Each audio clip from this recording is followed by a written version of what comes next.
بسم الله الرحمن الرحيم والصلاة والسلام على رسول الله محمد صلى الله عليه وسلم.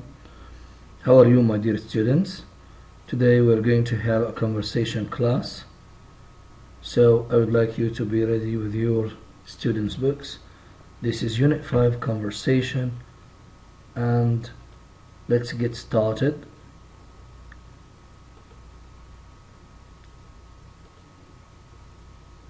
In this lesson, we need to listen to this recording of this conversation. I would like you to pay attention, listen carefully, to be ready for discussion. Here we go. Page 72. 4. Conversation. I'm interested in speaking to someone about horse training. A friend of mine suggested I come here. What kind of problems are you having with your horse? He's a beautiful, strong, and affectionate horse, but he's driving me crazy. He won't follow instructions. He will gallop instead of cantering. He won't turn when I need him to, and if he spots a patch of grass, he'll head straight for it and ignore me completely. I gather you have a young stallion. I will check the schedule, and we can arrange training sessions for you and your horse. Hang in there.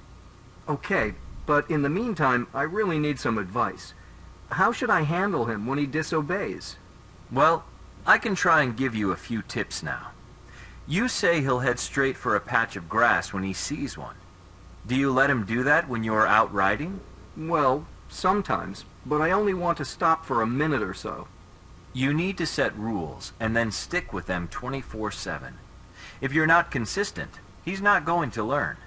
Okay, but when he is all friendly and nice, it's hard not to let him do what he wants. Look, I'm going to get to the point. It sounds to me like your horse is calling the shots. You need to be firmer. If you train your horse not to do something, then suddenly let him do it, you'll be back to the drawing board. Alright, some questions might be asked here. Now, what's the problem with this man's horse? Wonderful. He disobeys his owner. He would ignore him completely if he sees a patch of grass. Now, what's wrong with the owner of the horse? You are right there. The man is not firm with his decisions. He sometimes lets the horse have freedom do what he likes. Other times the man tries to stop the stallion from doing what he wants. This makes it an unclear picture of the man's behavior. The stallion gets confused what to do, what not to do, which is right and which is wrong. So that's the piece of advice the horse trainer is giving the man. Alright, out of this conversation, what problems is Jack having with his horse? We've already answered that. And the advice, what is it? What's the piece of advice? Is the horse trainer presenting the man? It is to be firm with his rules with the horse. How does Jake respond to Omar's advice?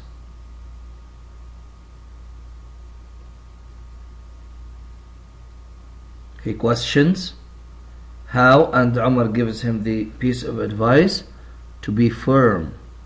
To be firm in your decisions with the horse. Alright. Now, moving on, out of this conversation we've got some phrases, some expressions. Hang in there means don't give up. Hang in there, hang in there, don't give up. 24/7, that is all day and night, non-stop, 24 hours a day, 7 days a week. Get to the point, be direct. calling the shots, in charge and making the decisions. Back to the drawing board means from the very beginning, to have to start a process over again from the beginning. These expressions for everyday life are very important. Okay, hanging there. Asking for advice and giving advice.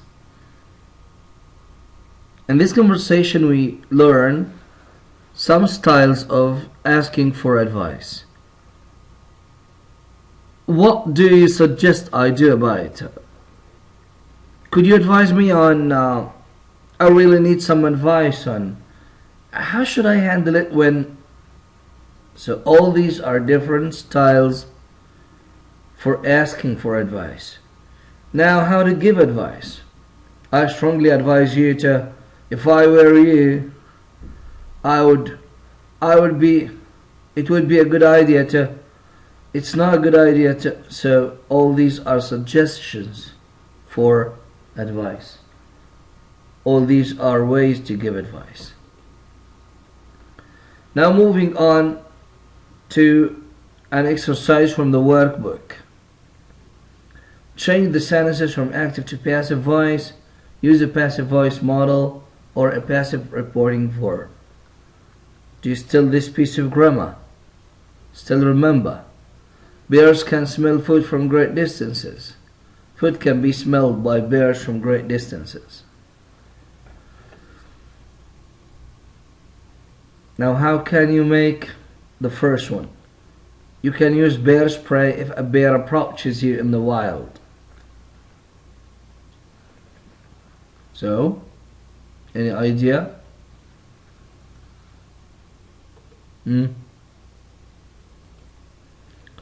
People should not feed wild animals.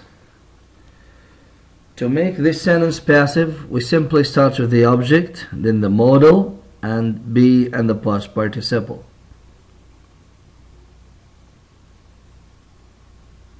Bear spray can be used if a bear approaches you in the wild. And wild animals should not be fed by people. A bear may be warned by a bell. Food can be kept, must be kept up in trees. The food has to be cleaned up from your campsite, and so on. Here are the answers.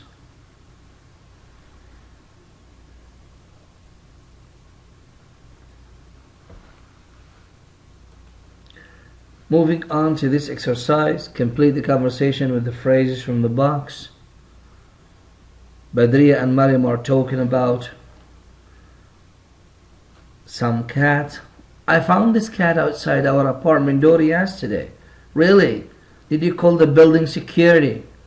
You can give them its number, its tag number, and they will tell you who it belongs to. I did call them, but they said its tags were invalid.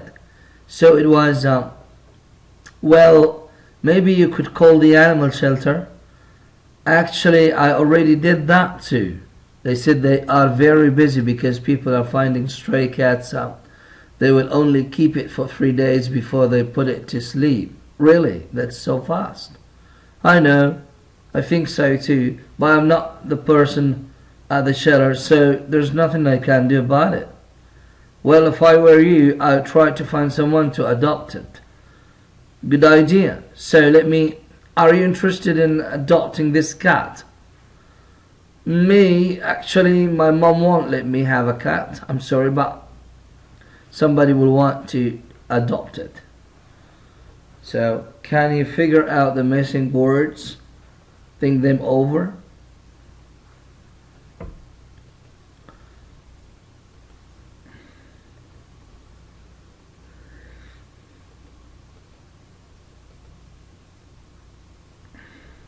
Well, this brings us to the end of our class today. Thank you so much, and wait for me in other classes. See you.